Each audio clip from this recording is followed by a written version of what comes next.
In 1947, the U.S. Navy went to Antarctica to fight a war. But there was no one there. At least, no humans. Wait.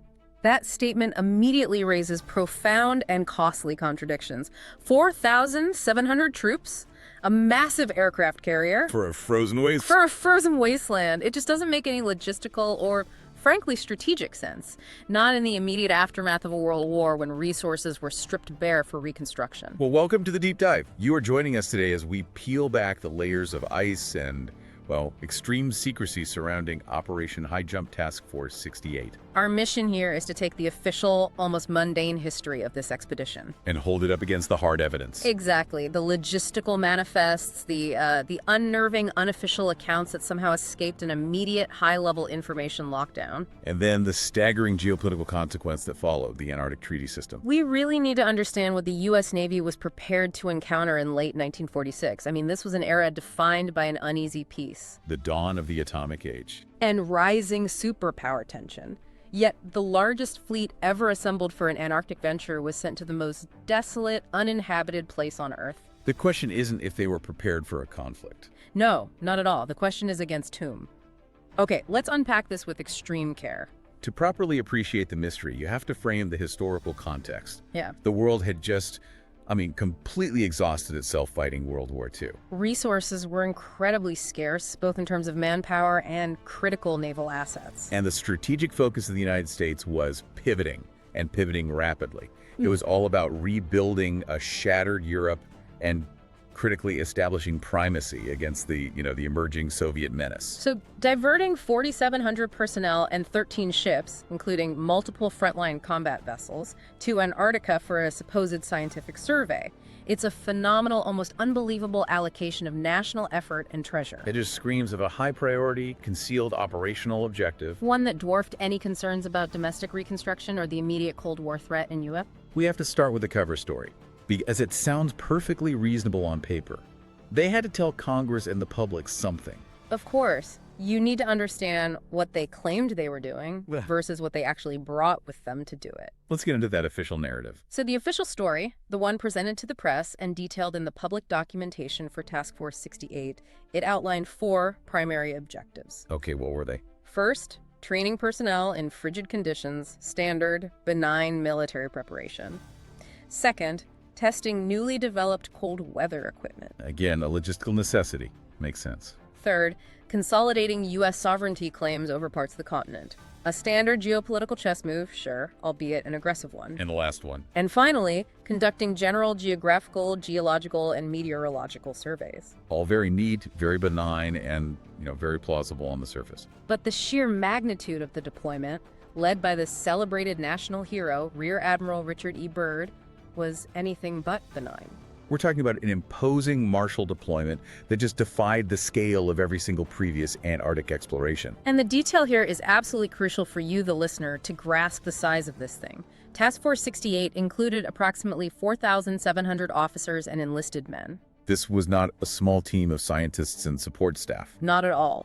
This was the size of a brigade, a small army, fully equipped and deployed for sustained operations. The ships. The flotilla consisted of 13 ships. That included the flagship USS Mount Olympus, the seaplane tender USS Pine Island, 2 destroyers, 2 tankers, and even a submarine, the USS Senate. A submarine? What possible scientific survey requires a submarine in the Antarctic? And to truly contextualize this, Byrd's previous celebrated expeditions to Antarctica were conducted with maybe 1 or 2 ships and a few hundred men. So this was 10 times the previous scale. This is the profile of a strategic invasion force, not a mapping effort. Absolutely. And here, right here, is the critical, undeniable piece of material evidence that just shreds the cover story. The deployment of the massive Essex-class aircraft carrier, the USS Philippine Sea. Okay, so explain that. Why does that one vessel change the entire analysis? Because a carrier, especially an Essex-class vessel displacing over 45,000 tons, is fundamentally a strategic projection platform designed for war. It's the tip of the spear. It is the most expensive, logistically intensive, and strategically valuable asset in a nation's arsenal. You do not send it to map territory. You send it to deploy air power into hostile territory and provide sustained support for a warfighting effort. Or, crucially, to maintain air superiority in a combat zone. Exactly. And think about the logistical headache of operating such a vessel. The logistics, the cost, the sheer operational difficulty of maneuvering a ship that size into the notoriously treacherous, ice-choked waters of the Southern Ocean. It just defies the stated mission. Unless the true mission required that level of kinetic response capability and continuous deep penetration air support. And what about the planes themselves? What was the air wing on the Philippine Sea carrying? Well, that's the other part of it. It wasn't equipped primarily with photo survey planes. We are talking about fighter squadrons, typically F-6F Hellcats, which are optimized for aerial combat and ground attack. Warplane. And PBM Mariner seaplanes, which are highly effective for long-range maritime patrol and reconnaissance, often used in anti-submarine warfare. They were flying strike profiles, not just benign cartography missions. So the vessel itself and the nature of its aircraft are an argument for war preparation. It strongly suggests the need for continuous deep penetration air support, capable of striking targets far inland, or perhaps capable of sustaining air superiority against an opposing unseen force. This level of military commitment is just. It's unparalleled and suggests a clear expectation of organized resistance. And if we look deeper into the logistical manifests and the equipment being tested, the paper trail reveals the true intent. We're moving beyond simple strategic capability to explicit combat readiness. You mean weapons? We are talking about armaments and munitions. Intelligence reports confirm the expedition transported significantly higher quantities of ammunition, high explosive ordnance, and specialized weaponry than required for standard defensive or training purposes. That suggests preparation for sustained, high-intensity engagement, not just a few weeks of mapping. Right. They weren't just bringing sidearms for self-defense against a stray leopard seal. They were prepared for a fight that would last for months and require heavy naval fire support. We are talking about specialized weaponry. Indeed. The testing mandate went beyond basic cold weather suitability. The task force was utilized to test newly developed cold weather military hardware and equipment specifically adapted for aggressive tactical reconnaissance. What does that even mean? Aggressive tactical reconnaissance. It implies high-speed, low-level flight profiles. It implies using sophisticated, high-resolution photographic systems like the K-17 or K-18 cameras, which are capable of detailed analysis of hardened targets. So spy planes looking for bunkers or installations. Exactly. Standard survey equipment, which is slow and high altitude, would have sufficed if the mission were truly benign. Aggressive tactical reconnaissance is a military euphemism for intelligence gathering against a formidable enemy. So we arrive at the strategic puzzle. If the U.S. Navy was gearing up for war, against whom was the war to be waged? The largest power capable of posing a threat to U.S. interests at that time was the Soviet Union. But the Soviet Antarctic presence was non-existent in 1946. They had no foothold there. So who was left? That is the fundamental question that forces us into the realm of post-war intelligence fears. Intelligence reports confirm a deep-seated, persistent apprehension among high-level military planners, particularly within naval and OSS, the pre-CIA circles. What are they afraid of? Regarding the possibility of undiscovered, high-technology German installations. The lingering ghost of the Nazis. The persistent theory of a secret base, perhaps Base 211, deep in Neuschwabenland. The area which the German military had claimed during their own expedition back in 1938-39. And this fear wasn't entirely unfounded, was it? Not at all. While Germany had collapsed, the post-war intelligence hunt, notably Operation Paperclip, revealed the astonishing depth of advanced Nazi R&D. We're talking about the V-2 rocketry program, nascent jet technology. And persistent, often esoteric rumors of advanced propulsion projects being developed in deep, isolated bunkers. So military planners genuinely feared that high-ranking officials and key scientists had relocated their most important assets and personnel to remote regions. Potentially using specialized U-boats that had vanished at the war's end. That's the theory. So the massive force structure, including the carrier, was essentially a very expensive insurance policy against a technologically sophisticated and organized adversary, far beyond just a few stranded U-boat survivors. They were hedging against the idea that the greatest technological threat to the world might have survived the collapse of the Third Reich. And relocated to the last unexplored continental mass on Earth. The conclusion is inescapable when you compare the scale to the stated objective. The operational discrepancy implies a concealed, high-priority operational objective. Operation Highjump was not a training exercise. It was a reconnaissance in force, ready to escalate into a full military conflict against a potentially well-armed, technologically advanced opponent. So if the logistics pointed so clearly to preparation for war, the timeline, the timeline shows us the inevitable conclusion. They found exactly what they were looking for. And critically, they were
Soviet or even the most advanced German prototypes. These things were operating outside the known laws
source, possibly geothermal or artificial. So a sealed, vast ecosystem.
Hidden, vastly superior civilization enough to intervene militarily.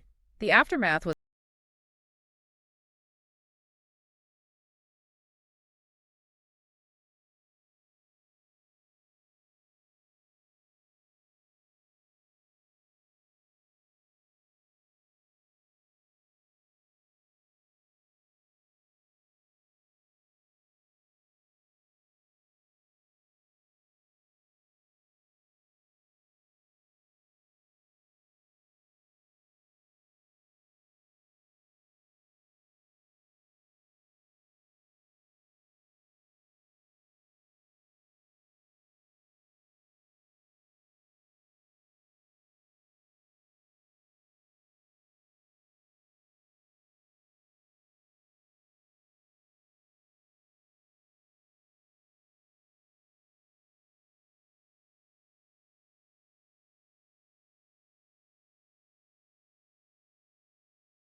ensures that no surface nation can establish a significant military beachhead capable of engaging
to the deep-seated fear that high-level Nazi elements escaped to establish a highly advanced, self-sufficient